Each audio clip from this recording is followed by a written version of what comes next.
안녕하세요. 이제 결혼한 지 3년 차에 접어드는 여자입니다. 남편과는 연애 결혼을 했지만 연애 기간은 1년 정도로 짧은 편입니다. 친정 부모님 지인을 통해 선보듯이 소개받게 되었고 양가가 서로 잘 아는 사이는 아니지만 남편을 소개시켜 주신 중간 역할을 하셨던 분 덕에 결혼까지 가는데 수월한 편이었어요. 짧은 연애지만 연애하는 동안에는 전혀 눈치채지 못했는데 결혼하고 나니까 하나둘씩 단점이 보이더라고요. 사회생활 하는 것 때문에 어떤 이유로든 생기는 술자리 빠지지 않고 참석하려고 하는 것까지는 이해를 하겠는데 하나 이해해주기 힘든 부분이 있었습니다. 남편은 저와 동갑내기로 남편 아래로 여동생이 한 명 있는데 둘 사이에 터울이 조금 있는 편이에요. 시부모님께서 맞벌이 부부셨고 두 분 다 회사를 다니고 계셨고 야근이 굉장히 많은 회사였기 때문에 남편이 학교 끝나고 와서 신우를 돌봐주고 했었다네요. 그렇다고 신우를 갓난쟁이부터 업어 키운 것도 아니고 나이차가 7살밖에 나지를 않는데도 애지중지하는 부분이 있습니다. 신우와 관련된 일이라면 만사 제쳐놓을 정도로 신우를 아끼는 모습을 보여줬어요. 그런 부분이 제일 적응이 안 되고 이해가 되지 않았습니다. 남매랑 사이 좋은 게 나쁜 건 아닌데 한편으로는 어이가 없을 때도 있었어요. 결혼할 때 부모님 예단은 필요 없어도 신우 결혼식장에 입고 오게 좋은 옷 한 벌 해주고 들고 올 만한 명품 가방 정도는 하나 해줬으면 한다고 했었거든요. 당시 신우가 대학 졸업반이라서 겸사겸사해서 새언니가 좋은 선물 해주면 결혼 후에도 신우가 저를 잘 따르지 않겠냐는 듯이 빙둘러서 말한 적이 있는데 결혼 후에 신우한테 하는 거 보니 그냥 신우한테 뭐 하나 해주고 싶어서 그랬구나 하는 생각이 들었어요. 신혼 때는 눈치를 전혀 채지는 못했는데 언젠가 제가 엿들으려고 한 건 아니지만 남편과 신우가 통화하는 내용을 듣게 된 적이 있습니다. 대충 들으니 월급날이 되면 용돈을 보내주겠네 어쩌겠네 하는 내용이었어요. 오빠가 동생한테 용돈하라고 얼마 보내줄 수도 있다고 넘기려고 했었는데 괜히 기분이 찜찜하더라고요. 안 좋은 예감은 틀리는 적이 없다고 했나요? 남편이 신우한테 주기적으로 용돈이라고 하기에는 꽤나 큰 금액을 보내주고 있었다는 사실을 알게 되었습니다. 남편 벌이가 좋은 편이기는 하지만 그냥 넘어가기에는 동생 용돈하라고 보내주는 돈이 100만 원 단위가 넘어가는 돈이었어요. 처음에는 조금 지나친 거 아니냐고 좋게 말하고 넘어갔는데 그때 한 번만이 아니고 계속 저를 속이면서 신우한테 몰래몰래 돈을 보내주고 있다가 또 한 번 저에게 들켜버렸습니다.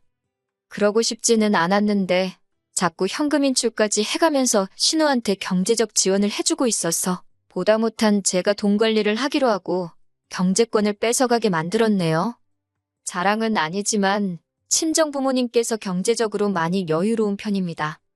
빌딩이라고 하기는 뭐하지만 서울에 인접한 경기도권 구도심에 적당한 상가 건물 하나를 가지고 계세요.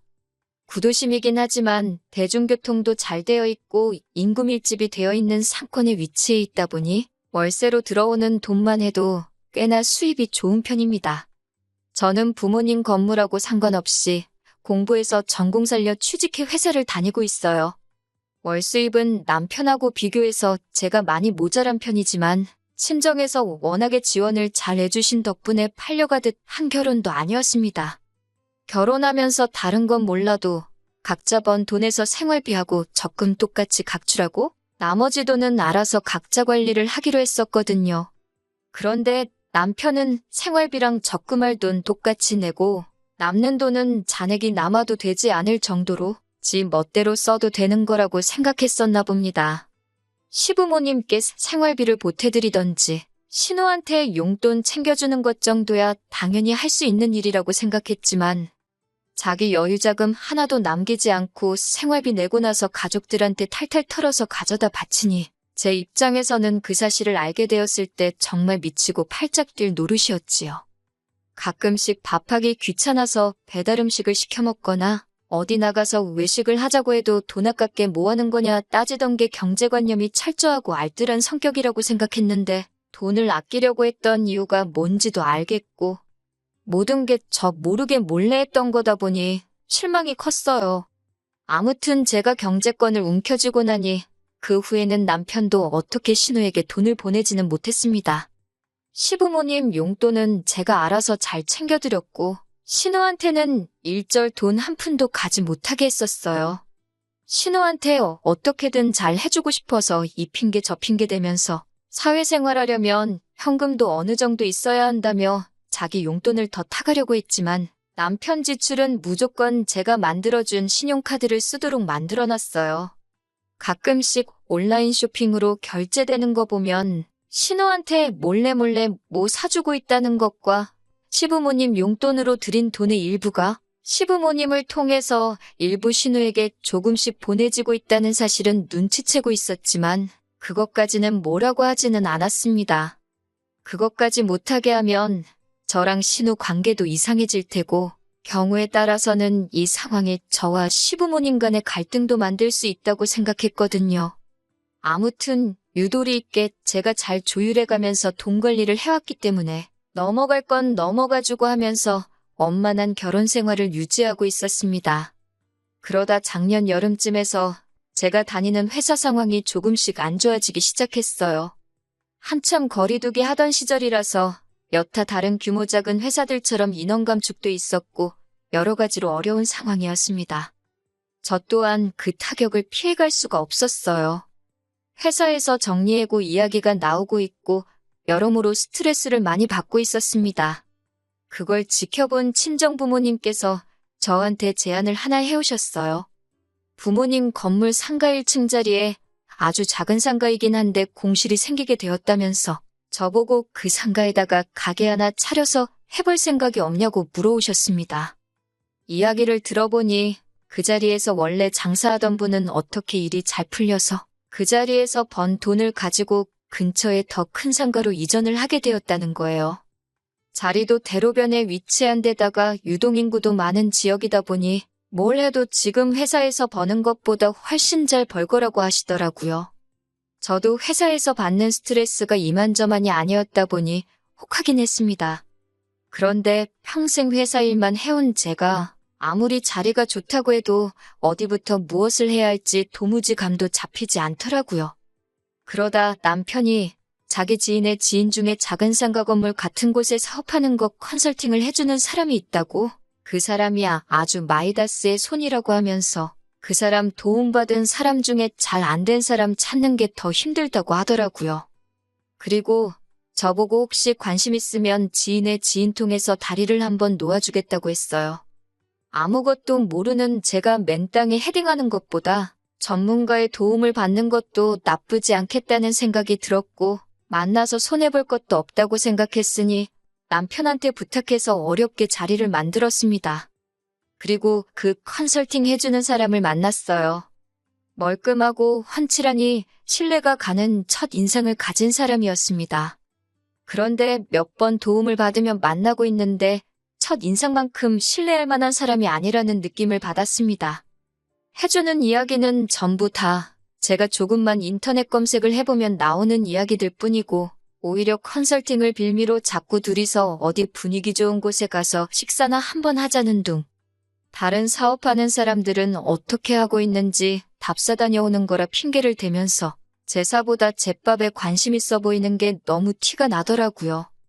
집에 남편하고 있는데도 자꾸 연락을 해오고 하니 이 사람이 전문가라는 느낌보다 사짜 느낌이 너무 나는 것 같아서 거리를 두고 지내고 있었습니다. 그렇게 무슨 사업을 할까 알아보는 와중에 쓸데없는 걸로 시달리다 보니 너무 질리기도 했고 시간이 지나고 나니 회사 사정이 점점 나아지게 되면서 정리해고 이야기도 쏙 들어가게 되었고 힘든 시기에 실적이 좋았던 사람인 저한테 좋은 자리까지 제안이 들어왔습니다. 그래서 저도 가게 하는 것도 좋지만 역시 제가 공부해오고 잘하는 일 하는 게 좋겠다는 생각에 가게 차리는 건 그만두기로 했어요. 그런데 남편이 저한테 왜 가게를 안 하냐고 하면서 자리가 아깝다고 하는 겁니다. 그 자리에서 장사하던 사람이 돈 벌어 나간 거 보면 자리 좋은 건 안 봐도 뻔한 거고 비슷한 업종으로 가게를 차리면 그 장사하던 사람이 만들어 놓은 손님도 그대로 가져가는 거나 마찬가지인데 너무 아깝다고 하는 거예요. 일리 있는 말이긴 하지만 제가 장사는 해본 적 없고 엄두가 나질 않아서 못하겠다고 말했습니다. 남편은 그럴 거면 그 자리에서 신우가 장사를 해보게 하는 건 어떻냐고 물어왔어요.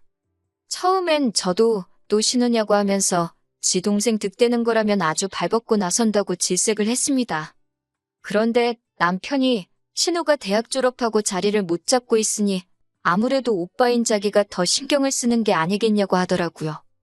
이제 신우가 자리 잡고 자기 앞가림 스스로 하게 되면 자기도 신우한테 앞으로 뭐 퍼줄 일도 없고 신경 쓸 일도 없지 않겠냐며 그게 자기도 바라는 바라고 합니다. 그 말이 묘하게 설득되기도 해서 친정부모님께도 한번 물어봤어요. 저희 부모님도 그 자리가 워낙 터가 좋다 보니 아예 모르는 사람한테 넘기는 것보다 사돈처녀 한번 해보게 하는 것도 좋지 않겠냐고 하는 거예요. 잘 되든 안 되든 어쨌든 신우가 저희에게 크게 신세지는 거나 마찬가지니 결과가 어떻든 간에 남편도 앞으로 신우 도와주는 데 있어서 제 앞에서 조심하지 않겠냐고 하시니 저도 생각을 달리하게 되었습니다. 사실 제가 못하겠어서 안 하는 건데 딱히 신우를 못하게 할 이유도 없다는 생각이 들더라고요. 조건은 남들보다 조금 더 좋게 해주긴 하겠지만 월세를 안 낸다는 것도 아닌데 신우가 생각이 있다면 한번 해보는 것도 좋겠다는 생각이 들었어요. 어차피 신우가 못하겠다고 떨어져 나가도 친정부모님께서 딱히 손해보시는 건 없는 거나 마찬가지였으니까요. 하지만 신우 또한 대학 졸업 후 아르바이트를 해본 것도 아니고 회사를 다니고 있는 것도 아니고 어쩌면 저보다도 더 사회생활에 무지한 건 저와 마찬가지인 상황이었습니다. 하루는 남편이 그때 그 사람하고는 어떻게 되었냐고 묻더라고요. 그러면서 대뜸 신우가 도움이 필요할 테니 신우 보고 그 사람을 한번 만나보게 하는 게 좋지 않겠냐고 물어보는 겁니다. 저는 그 사람이 저한테 한 짓들에 대해서는 괜히 남편의 지인 그리고 그 지인의 지인까지 엮인 상황에 여러 사람 불편한 관계 만들고 싶지 않아서 저 혼자 쉬쉬하고 모르는 척 하고 있었거든요. 그런데 그런 사람을 신우에게 소개시켜줘야 한다니 아무리 제가 싫어하는 신우라고 해도 내키지가 않더라고요. 그런데 남편이 저보고 말도 안 되는 소리를 하고 있다고 하는 겁니다. 그 사람이 가정도 있는 사람이고 어떻게 자기 도움받은 사람들 잘 되게 해주고 싶어서 노력한 걸 제가 너무 과민 반응을 했다고 하는 거예요. 사업을 안 한다고 한 것도 고작 그것 때문이었냐면서 어이가 없다고 하더라고요. 돈도 잘 벌고 가정도 있는 양반이 뭐가 아쉬워서 저 같은 아줌마한테 꼬리를 치겠냐고 하면서 말입니다. 저 같은 아줌마라니 아무리 그래도 자기 와이프한테 할 말은 아니지 않나요? 저도 모르게 욱하더라고요. 그래도 최대한 분을 가라앉히면서 신우는 나보다 어리고 결혼도 안 했는데 혹시나 무슨 일이 있을 수도 있지 않냐고 걱정스레 말을 해줬더니 그 사람한테 도움받는 게 얼마나 어려운 줄 아느냐며 자기 연줄로 어떻게 소개시켜준 건데 저보고 성공할 기회를 제 발로 날린 바보 멍청이랍니다. 저는 신우가 걱정돼서 해준 말인데 남편은 저한테 혹시 신우가 잘 될까봐 그게 싫어서 그러는 거냐면서 투덜거리기 시작하더라고요. 남편이 지인을 통해 저에게 소개를 시켜줬던 거라 남편한테는 그 사람 연락처가 없었으니 저도 아무렇게 생각해도 좋지만 그 사람하고 신우 만나게 하는 건 좋은 생각이 아닌 것 같다고 제 선에서 선을 딱 그었습니다. 남편이 투덜거리면서 알겠다고 알아서 잘하겠다고 하더니 결국 그 사람 연락처를 또 어떻게 받아가지고 신우한테 소개를 시켜줬나 보더라고요. 저도 속으로 이젠 모르겠다 싶었고 알아서 하겠지 싶었습니다. 신우가 무슨 가게를 열지 잘 알아보고 있는 것처럼 말하더니 3달이 지나도 사업 시작은커녕 공사도 들어가지 않았더라고요. 친정부모님도 신우가 가게 생각이 없는 게 아니냐면서 공실로 놀릴 바에야 다른 사람 세를 주는 게 낫지 않겠냐고 하시길래 남편한테 따져봤더니 잘 알아보느라 그러는 거 아니겠냐고 하면서 저도 장인장모님도 성질이 뭐가 그렇게 급하냐고 오히려 역정을 내기 시작했어요. 아쉬운 소리 할 게 누군데 역으로 큰 소리를 치니 기분이 안 좋더라고요. 친정부모님께서도 많이 기분 나빠하셨지만 다 잘 되자고 하는 일이라고 겨우 눌러 참았습니다. 그리고 나서 또 2달쯤 지나 들려온 신우는 가게를 오픈한다는 소식보다 훨씬 더 충격적인 소식을 전해왔습니다. 제가 생각했던 대로 그 남자는 사업을 도와준다는 이유로 신우에게 추근덕거리기 시작했고, 세상 물정 모르는 신우는 그 남자와 만남을 가지기 시작했던 거예요. 가정이 있는 남자가 그렇게 외간 여자를 만날 생각이면 조심해서 들키지나 말지, 어떻게 현재 아내한테 걸려서 신우에게 상간녀 소송이 걸려온 겁니다. 뭐 대단한 일 한다고 한 건지 그 남자 핸드폰으로 대놓고 호텔 들락거린 증거까지 시키지도 않았는데 지들끼리 알아서 찍어댄 바람에 그 남자 집구석은 완전히 파탄이 나버리고 이혼 소송까지 걸린 상황이라 하더군요. 그리고 그쪽 집에서 신우한테는 신우대로 상간녀 소송을 따로 걸어온 거고요. 둘이서 재밌다고 찍은 증거물 때문에 그 부정행위의 정도가 지나쳐도 너무 지나치다는 인정을 받게 되면서 신우 앞으로 위자료도 거의 최고액에 가깝게 책정이 되었더라고요. 이제 막 사회생활을 시작할까 말까 하는 어린 신우는 당장 3천만 원에 달하는 위자료를 물어내게 생긴 겁니다. 저는 분명히 말렸는데 기어이 제 말 안 듣고 하더니 신우 앞으로는 상간녀 소송이 걸려버리고 아주 남의 집 구석 파탄을 내다 못해 애지중지하고 있는 신우 인생까지 같이 꼬아버린 거예요. 하루는 신우가 저를 찾아와서 그걸 제 탓이라고 따지더라고요. 제가 자기 오빠한테 말한 걸 당사자인 저한테 말해주지 않았다고, 그 사람을 만나는 걸 알았는데도 말리지 않고 방관한 제 잘못이라고 하는 겁니다. 남편도 옆에서 거들기를 자기도 그때 착각을 했다고 하더라고요. 그때 제가 말한 건 신우한테 위험을 경고하듯이 말한 게 아니라네요. 제가 이미 결혼한 여자인데도 외간 남자한테 데이트 신청을 받는다는 둥 남편인 자기한테 마치 자기 과시를 하고 싶어서 착각한 걸 자랑처럼 말을 한 게 제 잘못이라는 거예요. 설명이 충분히 되지 않았다는 겁니다. 이게 말인가 똥인가 웃기지도 않아서 상대도 해주기 싫었는데 신우가 이게 다 저 때문에 벌어진 일이라고 우기면서 저보고 자기 앞으로 걸린 위자료를 내달라고 하는 겁니다. 그리고 그이 앞으로 걸린 위자료도 저보고 내주라는 당치도 않는 개소리를 하더라고요. 내가 신우, 네 것도 내줄 생각 없지만 그 자식 위자료는 왜 나한테 찾느냐고 따졌습니다. 그러니 신우가 한다는 말이 두 사람 위자료를 제가 해결해주면 그 자식이랑 지랑 새살림을 차릴 계획이라는 거예요.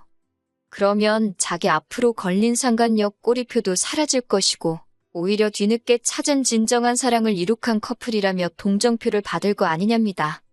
남편도 그 이름에 걸맞게 아주 남이 편이라는 걸 보여주고 싶었는지 저보고 옆에서 그렇게 해주자고 부추기더군요. 그 남자가 능력도 좋고 하니 신우 인생도 책임져 줄 수 있을 거 아니냐고. 그동안 제가 자기 월급을 관리했으니 그 정도 모아놓은 돈은 있는 거 다 안다고 빨리 내주자고 하는 거예요. 그걸 내가 왜 내주느냐 따지니 잘 생각하라는 겁니다. 신우 인생 또한 제 손으로 파탄을 낸 거나 마찬가지니 이제는 제가 싫어하는 신우 뒷바라지도 해주게 생긴 거 아니냐고 하는 겁니다.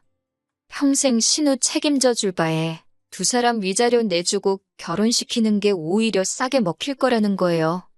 뭔 되도 않는 자신감으로 짓거리는 말인지 싶더라고요. 제가 남편이 신우 도와주는 것마다 경기를 일으키며 싫어하니까 신우 위자료를 안 내주면 우리가 평생 뒷바라지 해주며 책임지겠다고 우기면 저한테 그 말이 통할 거라고 생각했나 봐요. 하지만 여기에는 더 확실한 해결책이 있었지요. 남편한테는 남편 술수에 넘어가주는 척 신우를 우리가 어떻게 평생 책임을 지냐고, 그건 말도 안 된다고 걱정하는 척 연기를 했습니다.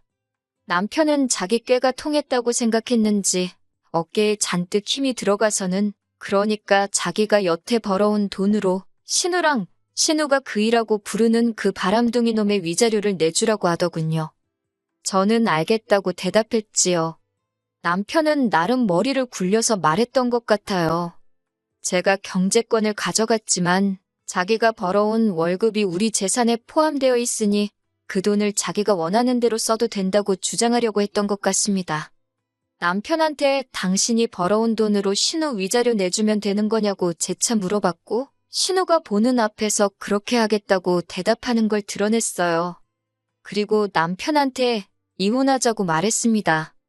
합의 이혼은 절대 못 해주겠고 재산 분할은 당신이 벌어온 돈 그대로 돌려줄 테니 그 부분에 대해서는 토달지 말라고 했습니다. 대신 파탄의 원인인 당신과 신우한테는 나 또한 위자료 청구를 해야겠다고 말했어요. 어차피 신혼집이래봐야 제가 결혼 전부터 전세 얻어 살고 있던 집에 차렸기 때문에 남편이 돈 몇 푼 벌어온 것만 돌려주면 더 이상 분할이고 뭐고 할 필요가 없었거든요. 신우가 정신 차리기에는 3천이라는 위자료가 모자른 것 같아서 제가 좀 더 위자료 내게 만들어주겠다고 했습니다. 막상 소송 끝나고 보니 결혼 기간도 짧고 해서 신우한테는 위자료 500밖에 뜯어내지 못했지만 충분히 참교육이 되었다고 생각해요. 남편은 자기가 뱉은 말이 있어서 자기가 여태껏 벌어온 돈 돌려받아서는 신우 결혼시키겠다고 그 남자 위자료부터 내줬다고 하네요. 남편도 저한테 위자료 줘야 할 게 있고 모아놓은 돈이 그거 전부 다 내주고 나올 만큼 많지도 않아서 신우 위자료는 그쪽 집에 분할로 내주기로 했답니다. 그런데 웃긴 건 그 남자, 남편이 위자료 내주자마자 신우는 상대도 해주지 않고 다른 여자를 만나고 다닌다고 하는 것 같더군요. 하기야, 가정이 있을 때에도 그렇게 여기저기 추파를 던지고 다녔는데 이혼하고 자유의 몸이 되었는데 뭣도 없는 신우가 눈에 들어오겠어요? 사업 상담한다고 돈 좀 모아놓은 사람들 만난다고 사회생활 시작도 전에 소송 위자료로 빚더미에 앉아있는 신우는 그렇게 소박맞고 그 남자한테도 처참히 버려지고 말았다네요. 욕심이 험하니 벌을 받은 거라고 생각해요. 남편은 이제 평생 예지중지하는 신우 뒷바라지 해주면서 살아야 하니 어떻게 보면 제가 소원 성취해준 거나 마찬가지네요. 아직 자기 빚에 신우 남은 위자료까지 내주려면 2년은 꼬박 돈 한 푼도 쓰지 않고 모아야 할 텐데 신우 뒷바라지 해주면서 그 일을 할 수 있을지 싶네요. 저렇게 된 거 보니 너무 후련하고 한편으로는 처음에 신우한테 돈 가져다 바치고 그럴 때 진작에 이혼을 했을 거라는 후회도 살짝 남네요. 지난 일 후회해서 뭐 하겠어요. 후회할 시간에 이제 제 앞에 펼쳐질 새로운 날들을 위해서 더 노력하는 사람이 되어야겠습니다.